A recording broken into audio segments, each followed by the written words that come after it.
Hello everyone, I hope आप सभी अच्छे होंगे। कॉमर्स मिनी डोज चैनल पे आप सभी का स्वागत है। हम देख रहे थे फाइनेंशियल अकाउंटिंग के टॉपिक। लास्ट लेक्चर में हमने देखा था प्रॉफिट एंड लॉस अकाउंट। हम फाइनल अकाउंट्स पढ़ रहे थे जहां हमने ट्रेडिंग पढ़ लिया, P&L पढ़ लिया। अब हमें देखना है बैलेंस शीट। आई होप आपको अब तक का समझ में आया होगा। अगर पसंद आया है तो please like, comment and share कीजिए चैनल को। अब हम देखेंगे बैलेंस शीट। बैलेंस शीट क्या होती है और इसमें कितने टॉपिक देखेंगे आज हम। मीनिंग देखेंगे बैलेंस शीट का, फिर हम पर्पस देखेंगे क्यों बनाते हैं, फिर हम फॉर्मेट देखेंगे बैलेंस शीट का कैसा होता है, फिर हम फीचर्स देखेंगे इसके, फिर मार्जिन ग्रुपिंग होता है वो देखेंगे बैलेंस शीट में क्या होता है ये, फिर हम इसके फाइनल अकाउंट के कुछ इंपॉर्टेंट पॉइंट्स देखेंगे। उसके बाद हमारा पूरा final account, trading account, P&L account, balance sheet complete हो जाएगा। फिर आपके कुछ एडजस्टमेंट बचेंगे जो हम नेक्स्ट पार्ट में देखेंगे। आइए हम बैलेंस शीट देखते हैं। बैलेंस शीट को हम हिंदी में चिट्ठा भी बोलते हैं। हम सबसे पहले देखेंगे मीनिंग बैलेंस शीट का। बैलेंस शीट क्या है? बैलेंस शीट किसी भी कंपनी या किसी भी सोल प्रोप्राइटर हो, पार्टनरशिप हो, कोई सा भी बिजनेस हो, सबको बैलेंस शीट बनाना रहता है। बैलेंस शीट एक तरह का स्टेटमेंट होता है। ये ट्रेडिंग अकाउंट और P&L अकाउंट की तरह हम इसको अकाउंट नहीं बोल सकते, हम इसको ट्रायल बैलेंस की तरह स्टेटमेंट बोलेंगे। मैं ऐसा क्यों बोल रही हूँ कि ये एक अकाउंट नहीं है, स्टेटमेंट है। अकाउंट क्या होता है? जिसमें डेबिट और क्रेडिट डबल अकाउंटिंग सिस्टम लगता है। हम यहाँ देखेंगे कि यहाँ डेबिट क्रेडिट ऐसा कुछ नहीं आएगा।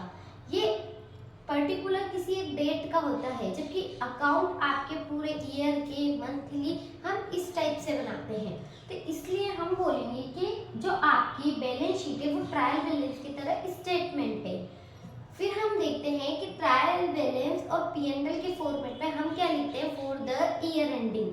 जबकि बैलेंस शीट के लिए हम क्या लिखते हैं? As at. मतलब बैलेंस शीट एट एज, मान लो आपकी 31 मार्च को बना रहे हो तो डेट डाल देंगे, मतलब 31 मार्च को आपकी बैलेंस शीट क्या हिसाब बता रही है, ये उस दिन तक की सिचुएशन है। बैलेंस शीट आपको पोजीशन बताती है बिजनेस की। अब हम देखते हैं सबसे पहले कि बैलेंस शीट किस टाइप से होती है। हमने मीनिंग देख लिया बैलेंस शीट का कि बैलेंस शीट कैसे बनानी है, क्या लिखते हैं, क्या नहीं लिखते। सबसे पहले मैंने आपको बताया है हम किसी भी ऑर्गेनाइजेशन, कंपनी का बैलेंस शीट बना रहे हैं, जैसे ABC लिमिटेड, और हम लिखेंगे बैलेंस शीट एज एट 31 मार्च, जो भी उसकी डेट है। फिर हम उसका फॉर्मेट बनाएंगे जो हम अभी नेक्स्ट में देखेंगे कि फॉर्मेट हम कैसे प्रिपेयर करेंगे। बैलेंस शीट का मतलब होता है किसी भी एक टाइम पीरियड पे, एक डे पे हमारा बिजनेस किस पोजीशन में है वो इसको बताती है। इसके अंदर आपको असेट साइड और लायबिलिटी साइड दिखेगी। आप इसके लेफ्ट साइड में लिखेंगे लायबिलिटी और उसके राइट साइड में आप क्या लिखेंगे? असेट लिखेंगे। वहाँ आप असेट में, आप जानते हैं असेट क्या होती है? ऐसी कोई भी चीज़ जो आपके बिजनेस में इन्वेस्टमेंट कर रही हो या बिजनेस को इंक्रीज करने में हेल्प कर रही हो, वो सब आपकी कहीं ना कहीं असेट का काम करती है। अब हम देखते हैं पर्पस क्यों बनाते हैं। अभी मैंने आपको बताया है कि एक किसी टाइम पीरियड पे, एक डे पे आपको अपने बिजनेस का पोजीशन पता करनी है, आपकी स्थिति पता करनी है कि बिजनेस क्या है, कैसा है, क्या चल रहा है। आप मार्केट में इतनी कंपनी देखते हैं, आप उसकी कंपनी की पोजीशन कैसे पता करते हैं? तो वो बैलेंस शीट ही होती है जो किसी भी कंपनी की पोजीशन को पता कराती है। फिर हम देखते हैं इसका फॉर्मेट। फॉर्मेट में हम बनाते हैं, मान लीजिए मैंने लिखा है ये बैलेंस शीट,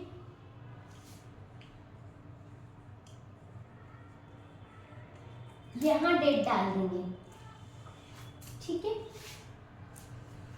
ये साइड होती है हमारी लायबिलिटी,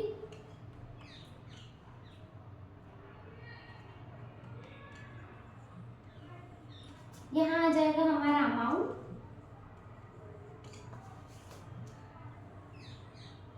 यहाँ हो गई हमारी असेट।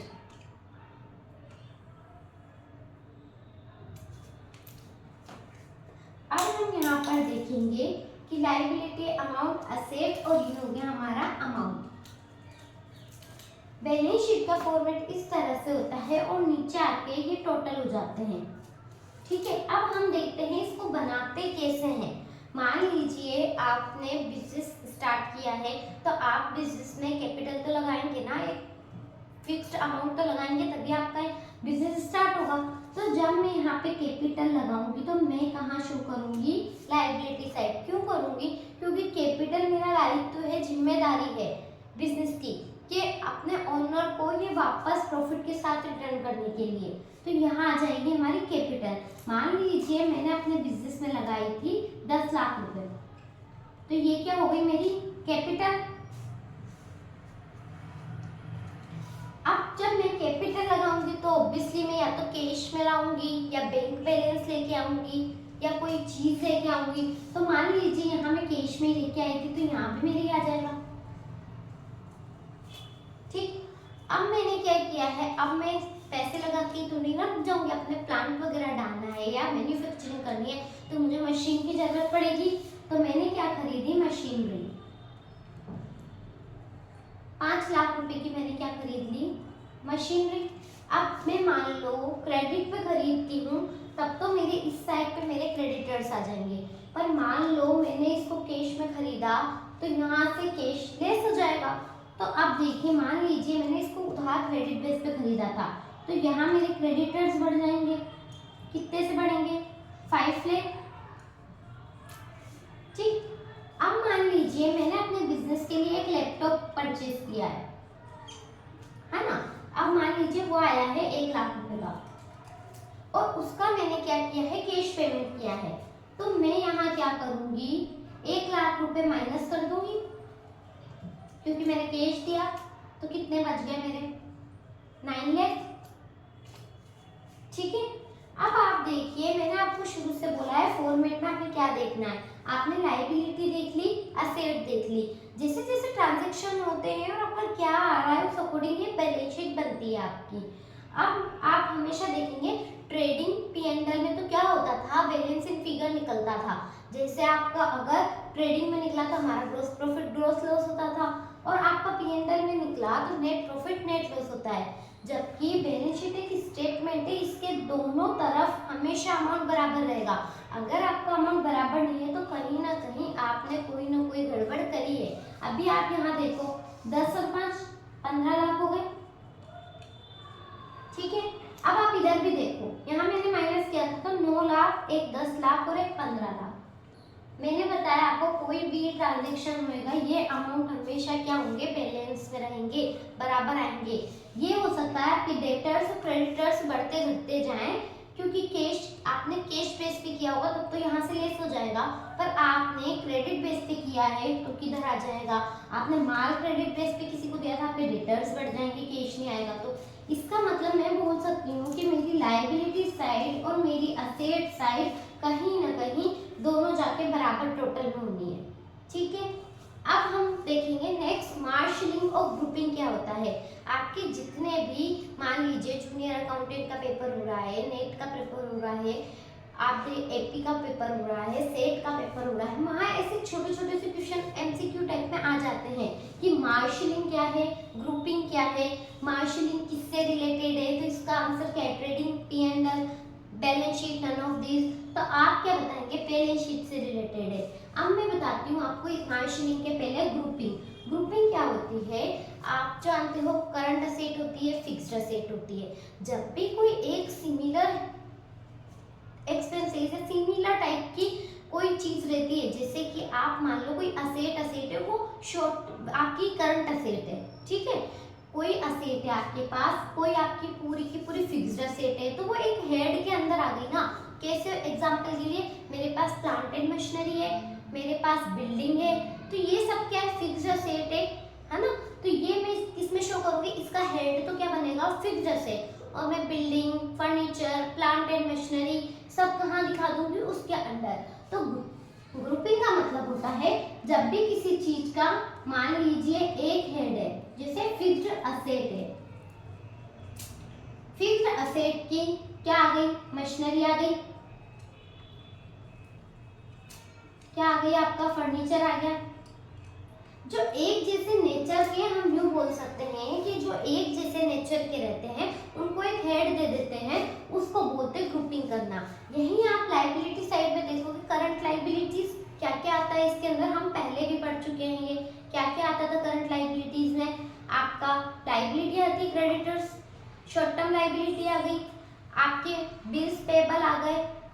तो आपके ये सब एक हेड बन गया और उसके नीचे आपके टॉपिक आ गए, आपने क्या क्या लिया क्या खरीदा, एक जैसे सेम नेचर के अकाउंट आ गए।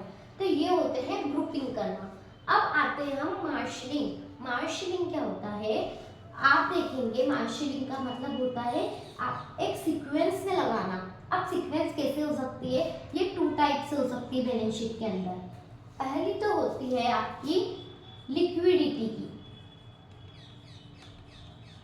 ठीक, दूसरी होती है परमानेंस।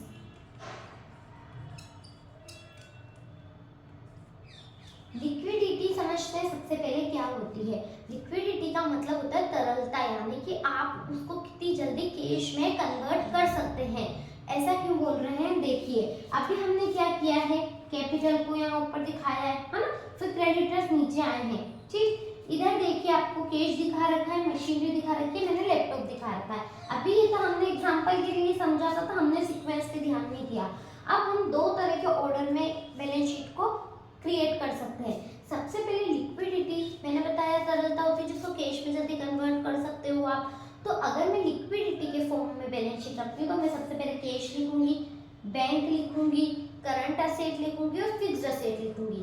मैंने ये ऑर्डर क्यों डिसाइड किया है, क्योंकि मुझे लिक्विडिटी के फॉर्म में चाहिए। मैं फिक्स्ड असेट से कैश में इतनी जल्दी कन्वर्ट नहीं कर सकती हूँ, मुझे टाइम लगेगा अपनी बिल्डिंग फर्नीचर से कैश में कन्वर्ट करने में। जबकि मैं कैश, बैंक, डेटर्स, डीआर इनको फटाफट कैश में कन्वर्ट कर सकती हूँ।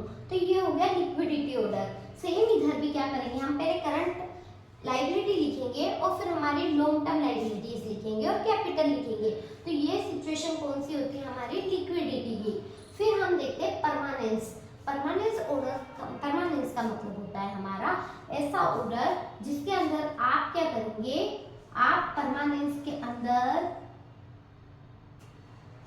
जो भी परमानेंट आपके बिजनेस में रहता है, ठीक है, क्या बोल रही हूँ मैं, परमानेंस के अंदर हम क्या करेंगे, जो भी आपके बिजनेस के अंदर परमानेंट नेचर का रहता है, जैसे हम देखेंगे फिक्स्ड असेट है ना, परमानेंट है, फटाफट से कन्वर्ट नहीं हो रही है, तो हम इसको जो चीज हमने अभी करी है हम उसका सिर्फ उल्टा कर देंगे, यानी कि मैं फिक्स्ड असेट ऊपर लिखूंगी और करंट असेट नीचे लिखूंगी। सेम इधर भी मैं करंट लायबिलिटीज को नीचे ले आऊंगी। वो होता है हमारा परमानेंस ऑर्डर। आई होप आप सभी को इतना बैलेंस शीट के बारे में समझ में आया होगा। अब हम देखते हैं इम्पोर्टेंट पॉइंट। हमने देख लिया पूरा फॉर्मेट वगैरह सब। अब हम देखते हैं फाइनल अकाउंट में ट्रेडिंग, P&L, बैलेंस शीट में से कौन कौन से इम्पोर्टेंट पॉइंट है।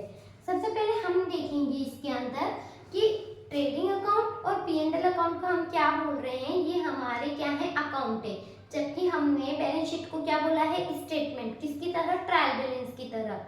फिर हम यहाँ ध्यान रखेंगे ट्रेडिंग P&L को तो हम क्या दिखाते हैं, ईयर एंडिंग लिख के, यानी कि ये पूरे फाइनेंशियल ईयर का है, सारे ट्रांजेक्शन है उसके अंदर। और जबकि हम बैलेंस शीट को एज डेट दिखाते हैं क्योंकि उस फिक्स डेट पे बैलेंस शीट की पोजीशन बता रहा है। फिर हम यहाँ देखेंगे कि ट्रायल बैलेंस के अंदर जैसे मान लीजिए डायरेक्ट एक्सपेंसेस दे रखे हैं, तो हमारे वो डायरेक्ट एक्सपेंसेस कहाँ जाएंगे, ट्रेडिंग अकाउंट में, डायरेक्ट इनकम ट्रेडिंग अकाउंट में। अब हम ट्रायल बैलेंस में देखेंगे कि मान लीजिए इनडायरेक्ट एक्सपेंसेस और इनडायरेक्ट इनकम दे रखी है आपको, आपकी वो कहाँ जाएगी, आपकी प्रॉफिट एंड लॉस अकाउंट में। और आपकी जितनी भी fixed asset, current asset, liability, capital है, वो आपकी कहाँ जाएगी, बैलेंस शीट में। तो आज हमने पूरा फाइनल अकाउंट देख लिया है, ट्रेडिंग, P&L, बैलेंस शीट। आपको तीनों वीडियो में अच्छे से समझ में आया होगा।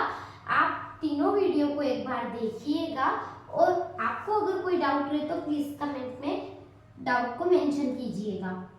वीडियो अच्छी लगी है तो please like, comment and share कीजिए। Thank you.